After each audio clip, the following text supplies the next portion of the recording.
Ben? Yes, sir. You will travel to Bosati, meet with our contact there, and neutralize the Prime Minister. Niles, how's your Swahili? Moru wiki ofuku yainu. Excellent. You're about to get a promotion. Prime Minister.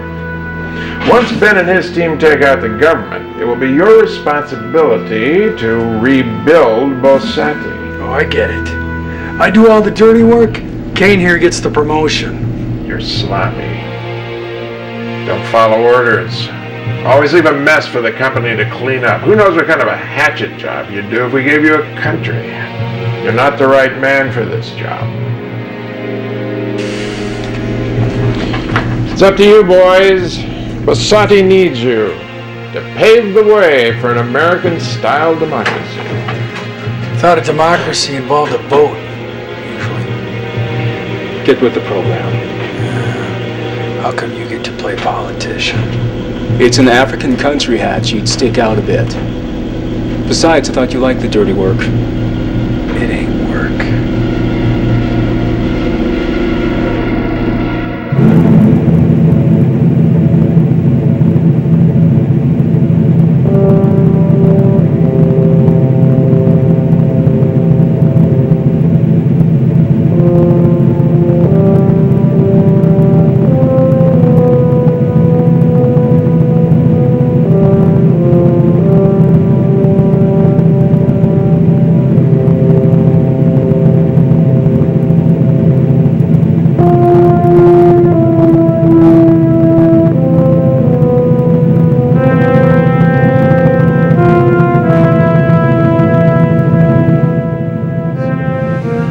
Hey, we're back on the Spectator.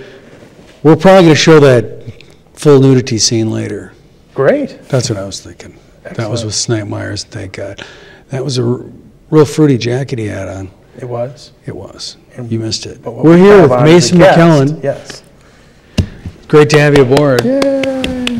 Thank you I very want much. to talk. Can you talk a little bit about what you do? Well, my wife and I are practitioners of Chinese medicine. So we do a lot of acupuncture, obviously, Chinese herbs, dietary therapy. We have a couple focuses in our clinic. Do some women's health, fertility issues, migraine care, stress relief, and basic pain relief, things like that. I heard you helped several women get pregnant there. What does that mean?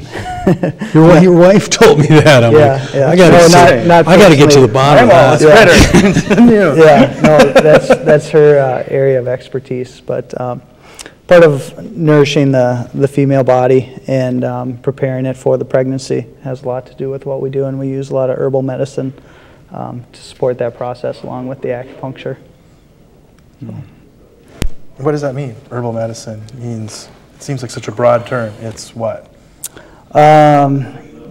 Chinese medicine, it's a holistic type of approach to healing and healthcare and things like that. So herbs tend to be a little bit more balanced, a little less, say, toxic or concentrated than what, say, Western prescriptions are. But it's different than saying it's a vitamin supplement.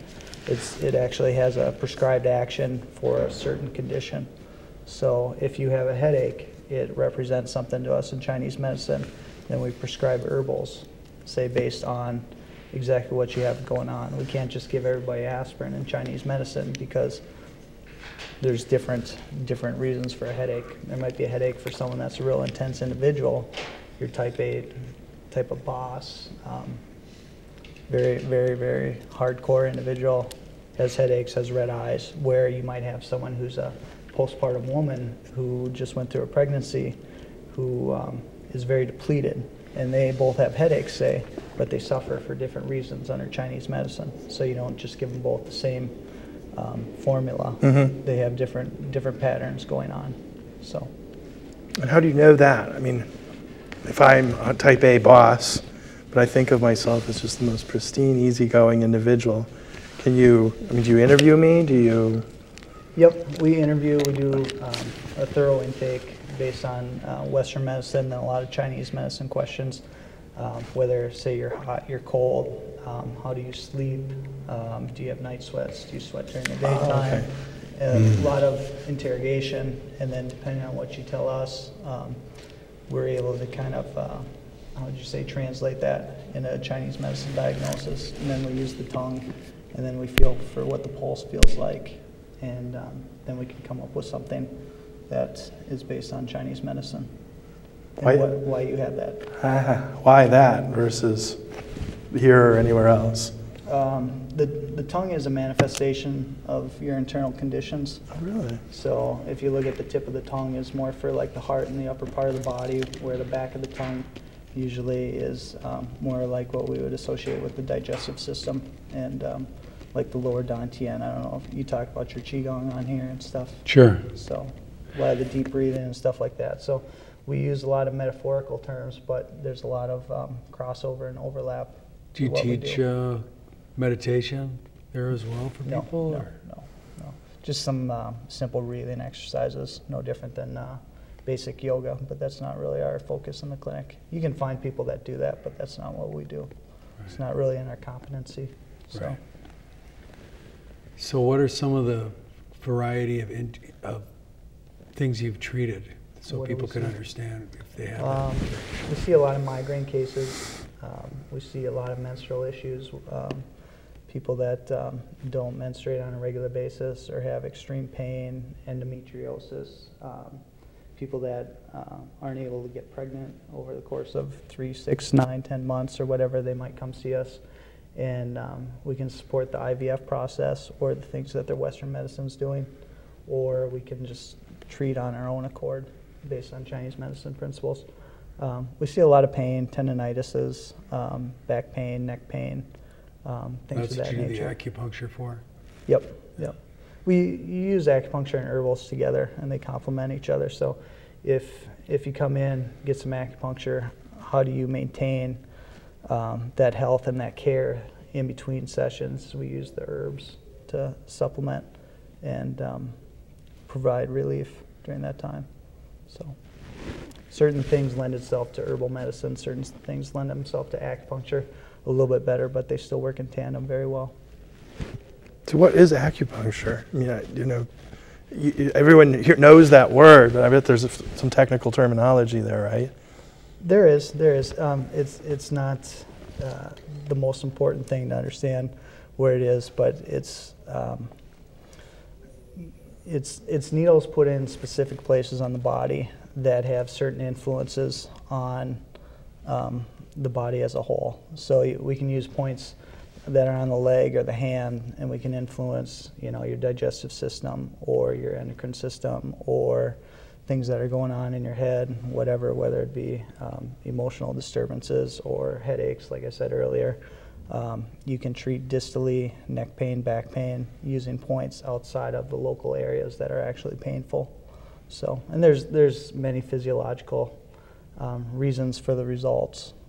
You have the endorphin effect. You got your endocrine system and your hormones working. You got the sympathetic response or the parasympathetic response.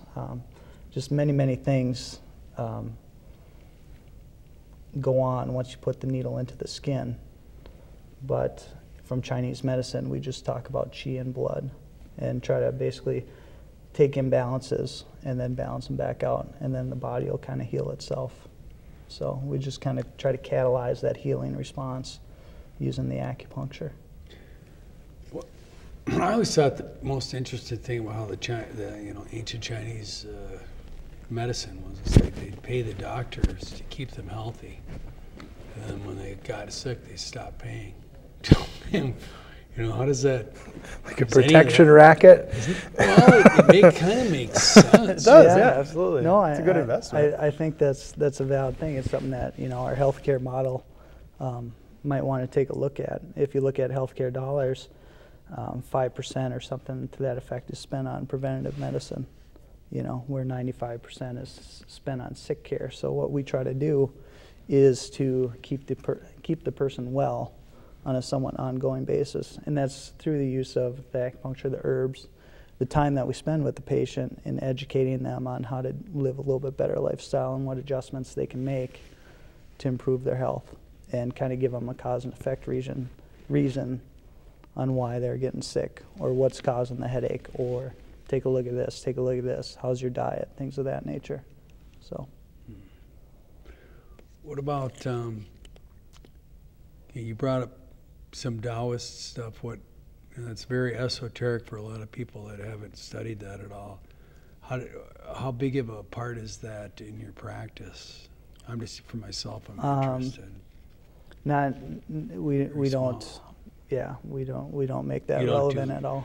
You don't do energy work, you're like no concrete, we're a pretty straightforward clinic. Yeah. As far as that goes. So it's very similar to Western care. I mean, we're a small clinic.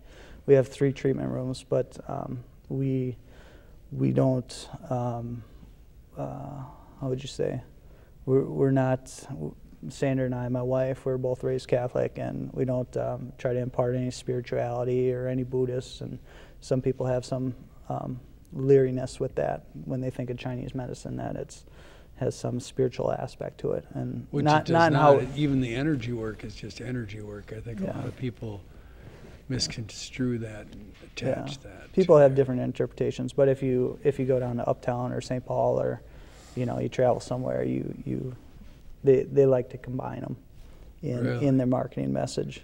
You see lots of tarot readings and spirit this, spirit that right next to their massage place, or certain things I think can get misconstrued. Which is actually probably keeping it from being successfully assimilated.